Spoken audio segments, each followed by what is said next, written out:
എന്തായാലും പ്രതികൾക്കുള്ള ശിക്ഷാവിധിയിൽ വാദപ്രതിവാദം നടക്കുകയാണ്. ഈ വാദപ്രതിവാദത്തിൽ വളരെ കൗതുകരമായി തോന്നിയ കാര്യം, കോടതി പ്രോസിക്യൂഷനോട് ചോദിക്കുന്നത് ഈ കുറ്റം ചെയ്തത് ശരിക്കും പൾസർ സുനിയല്ലേ, മറ്റുള്ളവർ സഹായിക്കുകയല്ലേ ചെയ്തതെന്നാണ്. പക്ഷെ കോടതി പ്രോസിക്യൂഷന്റെ വാദം ബലാത്സംഗത്തിൽ സഹായിക്കുക എന്നുള്ളതും ബലാത്സംഗ കുറ്റം തന്നെയാണ് എന്നാണ് പ്രോസിക്യൂഷന്റെ മറുപടി വാദം. എന്തായാലും എന്ത് ശിക്ഷയാകും പ്രതികൾക്ക് വിധിക്കുക എന്നുള്ള കാര്യത്തിൽ ഇപ്പോൾ വാദപ്രതിവാദം തുടരുകയാണ്. ഇവർക്കുള്ള ശിക്ഷ എന്ത് വിധിക്കുമെന്നതിലുപരി ഇന്ന് ദിലീപിനെ കുറ്റവിമുക്തനാക്കിക്കൊണ്ടുള്ള ആ ശിക്ഷാവിധി, ആ വിധിന്യായം ഇന്ന് പുറത്തു വരുമോ എന്നാണ് ഏവരും ആകാംക്ഷയോടെ കാത്തിരിക്കുന്നത്. അതേസമയം തന്നെ ഇവർക്ക് പരമാവധി ശിക്ഷ ലഭിക്കുമോ എന്നുള്ളതും വളരെ പ്രധാനപ്പെട്ട ഒരു പോയിന്റാണ്. ആളുകൾ പ്രതീക്ഷയോടെ കാത്തിരിക്കുന്ന ഒന്നാണ്. നിതിൻ സേവ്യർ ചേരുന്നു. നിതിൻ, ഇത് നീണ്ടുപോകുമോ ഈ വാദപ്രതിവാദം?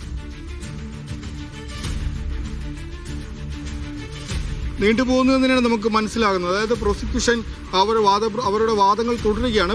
പ്രോസിക്യൂഷൻ കോടതിയോട് പറയുന്നത് അല്ലെങ്കിൽ ചോദിക്കുന്നത് A2 മുതൽ A6 വരെയുള്ള പ്രതികൾ, അതായത് പൾസർ സുനികൾ ഒഴികെയുള്ള മറ്റു പ്രതികൾ സഹായിച്ചില്ലായിരുന്നുവെങ്കിൽ ഒന്നാം പ്രതിക്ക് കുറ്റം ചെയ്യാൻ കഴിയില്ല എന്നാണ് പ്രോസിക്യൂഷൻ പറയുന്നത്. ഇവരുടെ കൃത്യമായ സഹായമില്ലായിരുന്നുവെങ്കിൽ ഒന്നാം പ്രതിക്ക് കുറ്റം ചെയ്യാൻ കഴിയില്ലായിരുന്നു എന്നാണ് പ്രോസിക്യൂഷൻ ഇപ്പോൾ കോടതിയോട് പറയുന്നത്. അതായത് എല്ലാ പ്രതികൾക്കും സമാനമായി തന്നെ ഈ കുറ്റകൃത്യത്തിൽ പങ്കുണ്ട്. കോടതി പറയുന്നത് ഒന്നാം പ്രതിയാണ് ശരിക്കും കുറ്റം ചെയ്തത്, മറ്റുള്ളവർ സഹായികളല്ലേ എന്ന് കോടതി പ്രോസിക്യൂഷനോട് ചോദിക്കുമ്പോൾ പ്രോസിക്യൂഷൻ തിരിച്ച് മറുപടി പറയുന്നത് അങ്ങനെയല്ല, എല്ലാവർക്കും സമാനമായ രീതിയിൽ തന്നെ ഇതിൽ പങ്കുണ്ട്. അതായത് പ്രോസിക്യൂഷൻ ഏറ്റവും ഒടുവിൽ പറഞ്ഞിരിക്കുന്നത് A2 മുതൽ A6 വരെ ഉള്ള പ്രതികൾ അവർ സഹായിച്ചിരുന്നില്ലെങ്കിൽ ഈ ഒന്നാം പ്രതിക്ക് ഈ കുറ്റകൃത്യം ചെയ്യാൻ കഴിയില്ല എന്നാണ്. ഒപ്പം തന്നെ എന്താണ് കുറഞ്ഞതും കൂടിയതും ശിക്ഷ നൽകാനുള്ള അടിസ്ഥാനമെന്ന് കോടതി ചോദിക്കുമ്പോൾ കുറ്റകൃത്യത്തിലെ സാഹചര്യങ്ങൾ പരിഗണിച്ചുകൂടി വിധിക്കണമെന്നാണ് പ്രോസിക്യൂഷൻ പറയുന്നത്. അതായത് ഈ ഒരു വാദപ്രതിവാദം കോടതിക്കകത്ത് നടക്കുന്നുണ്ട്. നേരത്തെ തന്നെ പ്രോസിക്യൂഷനും കോടതിയും തമ്മിൽ ഒരു വാദപ്രതിവാദം അവിടെ നടക്കുന്നുണ്ട്. പ്രതികൾക്ക് പറയാനുള്ളതെല്ലാം പറഞ്ഞു കഴിഞ്ഞ് പിന്നീട് പ്രോസിക്യൂഷൻ തങ്ങൾക്ക് പറയാനുള്ളത് പറയുമ്പോഴാണ് കോടതി ഇത്തരത്തിലുള്ള ചോദ്യങ്ങൾ ചോദിക്കുന്നത്. അതിന് പ്രോസിക്യൂഷൻ കൃത്യമായി മറുപടികൾ പറയുന്നുണ്ട്. അതിനുശേഷം തന്നെ പറഞ്ഞ് അവസാനിപ്പിക്കാനുള്ള അവസരം നൽകണം, അല്ലെങ്കിൽ അതിന് സമ്മതിക്കണമെന്ന് പ്രോസിക്യൂഷൻ പറയുന്നു. തങ്ങൾ പറയാനുള്ളതെല്ലാം പറയുമെന്ന് കോടതിയും പറയുന്നു. അതിനുശേഷമാണ് ഇപ്പോൾ ഇത്തരത്തിൽ വീണ്ടും ഒരു ചോദ്യം കോടതി ചോദിക്കുന്നത്. അതായത്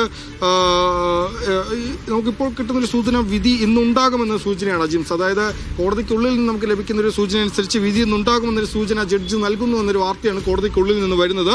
ഈ കുറച്ചുകൂടെ സമയം തരുമെന്ന് പ്രോസിക്യൂഷൻ ചോദിക്കുമ്പോൾ സമയമില്ല, കോടതിക്ക് ഇന്ന് തന്നെ വിധി പറയണമെന്ന് കോടതി പറയുകയാണ്. അതായത് ഇന്ന് തന്നെ ഒരുപക്ഷെ ഈ കേസിലെ വിധി വരാനുള്ള ഒരു സാധ്യതയുണ്ട് എന്ന് പറയുന്നു. അത് കോടതിക്കുള്ളിൽ നിന്നും ലഭിക്കുന്ന ഒരു വിവരമാണ്. വിധി ഇന്ന് തന്നെ ഉണ്ടാകുമെന്നൊരു സൂചന നൽകിക്കൊണ്ടാണ് തനിക്ക് കുറച്ചുകൂടി സമയം തരുമെന്ന് പ്രോസിക്യൂഷൻ ചോദിക്കുമ്പോൾ തരില്ല, കോടതിക്ക് ഇന്ന് തന്നെ വിധി പറയണമെന്ന് കോടതി പറയുന്നത്. അപ്പോൾ അതിനൊരു അർത്ഥം, അതായത് ഇന്ന് തന്നെ ഒരു പക്ഷേ ഈ കേസിൽ ഈ നടിയെ തട്ടിക്കൊണ്ടുപോയി ബലാത്സംഗം ചെയ്ത കേസിൽ കുറ്റക്കാരാണെന്ന് കണ്ടെത്തിയ കൃത്യത്തിൽ നേരിട്ട് പങ്കെടുത്ത 6 പ്രതികൾക്കെതിരെയുള്ള